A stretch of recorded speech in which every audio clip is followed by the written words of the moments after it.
வணக்கம் நண்பர்களே. அதிவேகத்தில் காரை இயக்கிக்கிட்டு எங்கே போகிறேன் அப்படின்னு பார்த்தீங்கன்னா, சென்னையிலிருந்து மிக அருகில் இருக்கும் அச்சரப்பாக்கத்தில் ஒரு அற்புதமான ஒரு ஆலயம், அதுவும் தேவாலயம் இருக்குது அப்படின்ற மாதிரி நம்ம நண்பர் ஒருத்தர் சொன்னார்.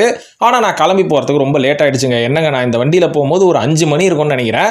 அது என்ன தேவாலயம் அப்படின்றத பற்றி தான் இன்றைக்கி நம்ம பேச போகிறோம். அதாவது நண்பர்களே, இப்போ நான் எங்கே இருக்கேன் அப்படின்னு பார்த்தீங்கன்னா, அச்சரப்பாக்கத்தில் அமைந்திருக்கும் மழை மாதா சர்ச்சுன்னு சொல்லலாம், எல்லாருக்கும் புரிகிற மாதிரி. ஸோ அந்த சர்ச்சில் தாங்க இருக்கேன். இந்த சர்ச்சோட ஒரு அற்புதமான விஷயம் என்ன அப்படின்னு கேட்டிங்கன்னா, இந்த கோயிலோட பேர் தான். ஸோ கோயில்னு சொல்கிறேன், இது தேவாலயம் தானேன்னு கேட்டிங்கன்னா குழப்பாதீங்க நண்பர்களே. இதை தேவாலயம்னு வச்சுக்கோங்க, கோயில்னு வச்சுக்கோங்க, எப்படி வேணாலும் வச்சுக்கோங்க.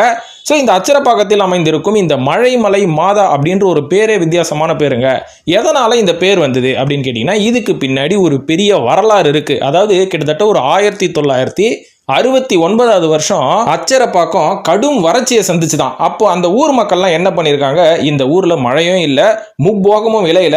ஸோ இந்த ஊரில் இதுக்கு மேலே நம்ம இருக்கணும்னா இந்த மாதிரி மழை கொஞ்சம் செழிப்பாக இருந்தால் தானே இருக்க முடியும். ஸோ அதனால் செழிப்பு இல்லைன்னா அந்த ஊரை காலி பண்ணிட்டு தான் போகணும் அப்படின்ற ஒரு நிலைமையில் இருக்கும்போது தான் அவங்க என்ன முடிவு பண்ணியிருக்காங்க, நம்ம எல்லாருமே மாதா அவர்களை வழிபடுவோம். ஸோ நம்மளுக்கு ஏதாவது நல்லது நடந்துருச்சுன்னா அதுக்கப்புறம் நம்ம அச்சரப்பாக்கத்தை விட்டு போவேணாம் அப்படின்ற மாதிரி மாதாவை நோக்கி வழிபாடு செஞ்சாங்களாம். அப்போ பெரிய அதிசயம் நடந்த மாதிரி அச்சரப்பாக்கம் ஃபுல்லா மழைங்களாங்க. அந்த மழை பேஞ்ச உடனே இவங்க இழந்த எல்லாமே அவங்களுக்கு கிடைச்சிருச்சு, நல்ல வளம் வந்துருச்சு அப்படின்ற மாதிரி சொல்லப்படுது. அதுக்கப்புறம் அச்சரப்பாக்கம் ரொம்ப செழிப்பாயிடுச்சு அப்படின்ற மாதிரி சொல்லப்படுது. ஸோ இதனால இந்த மாதாவை வழிபட்டு தானே நம்மளுக்கு இப்பேற்பட்ட ஒரு மழை பெஞ்சு அச்சரப்பாக்கமே ரொம்ப குழுன்னு சூப்பராக வறட்சி இல்லாமல் போச்சு அப்படின்ற ஒரு காரணத்தினால தான் இந்த மாதாவோட பேர் மழை மாதா அப்படின்ற மாதிரி பேர் வச்சது மட்டும் இல்லாமல், அங்கே இருக்கிற மலையில் மாதா அவர்களுக்கு தனியாக ஒரு சர்ச்சை கட்டியிருக்காங்க அப்படின்றது தான் இந்த கோயிலோட, இந்த தேவாலயத்தோட ஒரு வரலாறு அப்படின்ற மாதிரி சொல்லலாம். இது மட்டும் இல்லாம வருஷம் அக்டோபர் மாசம் இந்த கோயில்ல ஒரு மிகப்பெரிய விருந்து நடக்குமா. இந்த சர்ச்சில் மெம்பரா இருக்கிறவங்க மட்டும் இந்த விருந்துல கலந்துக்கிறது கிடையாது, அந்த ஊர் மக்கள் எல்லாருமே கலந்துப்பாங்க அப்படின்ற மாதிரி சொல்லப்படுது. ஸோ இந்த மாதிரியான ஒரு மனசு யாருக்குங்க கிடைக்கும். ஸோ அந்த மாதிரி அக்டோபர் விருந்து மிகப்பெரிய விருந்து அமையும் அச்சரப்பாக்கத்தில் இருக்கிற இந்த மழை மாதா ஆலயத்தில் நடக்கும் அப்படின்ற மாதிரி சொல்றாங்க. இதையும் தாண்டி தினசரி மதிய உணவு திட்டம் அப்படின்ற மாதிரி ஒரு அன்னதான திட்டமும் இந்த சர்ச்சில் நடக்குது. கிட்டத்தட்ட 200 பேருக்கு இந்த சர்ச்சில் அன்னதானம் வழங்குறாங்க. முடிந்தவர்கள், முடியாதவர்கள், அது மட்டும் இல்லாமல் இந்த கோயிலுக்கு வர பக்தர்கள் எல்லாருமே இந்த அன்னதானத்தில் கலந்துப்பாங்க அப்படின்ற மாதிரியும் சொல்லப்படுது. இதையும் தாண்டி இந்த தேவாலயத்தில் திருப்பலி, அதாவது திருப்பலின்றது பூஜை, இந்த பூஜை இந்த ஆராதனையெல்லாம் எப்போ ஆரம்பிக்கும் அப்படின்னு பார்த்தீங்கன்னா, காலையில் 6 மணிக்கு ஆரம்பிச்சிருவாங்களாம். அதுக்கப்புறம் கிட்டத்தட்ட ஈவினிங் 6 மணி வரைக்கும் இங்கே திருப்பலி மாறி நடந்துட்டு இருக்கும் அப்படின்ற மாதிரி சொல்லப்படுது. இதில் ஒரு சிறப்பு அம்சமே என்னன்னு பார்த்தீங்கன்னா, இது மலை மேல் அமைந்திருக்கும் ஒரு தேவாலயம். இதுதான் சிறப்பு அம்சமே.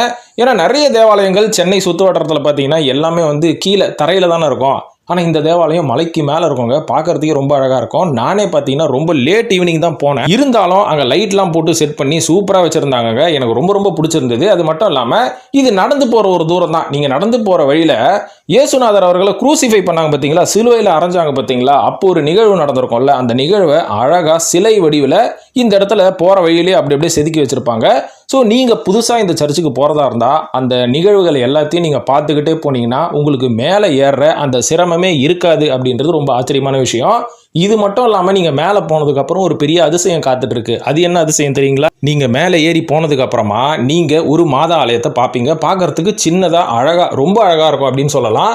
இது மட்டும் இல்லாமல் அது பக்கத்துலேயே இயேசு அவர்களை ஜெருசலமில் அந்த சிலுவையில் அரைஞ்சாங்க பார்த்தீங்களா, அதே மாதிரி அதே உயரத்துக்கு ஒரு பெரிய சிலை ஒன்று வச்சுருப்பாங்கங்க. அதை இப்போ நான் காமிக்கிறேன், நீங்களே பாருங்கள். ரொம்ப அழகாக இருக்கும். எனக்கு ரொம்ப பிடிச்சிருந்தது, ரொம்ப ஆச்சரியமாக இருந்தது. ஏன்னா நானே முதல் தடவை தான் போனேன். மறக்காமல் நீங்களும் இந்த இடத்துக்கு போயிட்டு வாங்க நண்பர்களே. எப்படி போகணும் அப்படின்னு சொன்னீங்கன்னா, நீங்கள் சென்னை வாசியாக இருந்தாலும் சரி, இல்லை நீங்கள் தமிழ்நாட்டுக்குள்ளே எந்த ஒரு இடத்துல இருந்தாலும் சரி, அச்சரப்பாக்கம், அதாவது மேல்மருவத்தூரை தாண்டி சென்னையிலிருந்து வந்தீங்கன்னா மேல்மருவத்தூருக்கு முன்னாடி, மற்ற மாவட்டத்திலிருந்து வந்தீங்கன்னா உங்களுக்கு மேல்மருவத்தூருக்கு தாண்டி தான் வரும் அப்படின்ற மாதிரி சொல்லலாம். ஸோ அந்த இடத்துக்கு போயிட்டீங்கன்னா அச்சரப்பாக்கம் பஸ் ஸ்டாப்பில் இறங்கி நீங்கள் நடக்கிற தூரத்தில் தான் இந்த தேவாலயம் அமைஞ்சிருக்கு. அதனால் நீங்கள் மறக்காமல் மழை மாதா தேவாலயத்தை ஒரு தடவையாச்சும் விசிட் பண்ணுங்க. ரொம்ப நல்லா இருக்கும் அப்படின்னு சொல்லிட்டு இந்த வீடியோவை நான் முடிச்சுக்கிறேன் நண்பர்களே. ஸோ இது மாதிரி வித்தியாசமான இடங்களை நிறைய நம்ம எக்ஸ்ப்ளோர் பண்ணணும் அப்படின்னு நீங்கள் நினச்சிங்கன்னா மறக்காமல் நம்ம சேனலை சப்ஸ்கிரைப் பண்ணிட்டு ஃபாலோ பண்ணுங்க நண்பர்களே. நன்றி, வணக்கம்.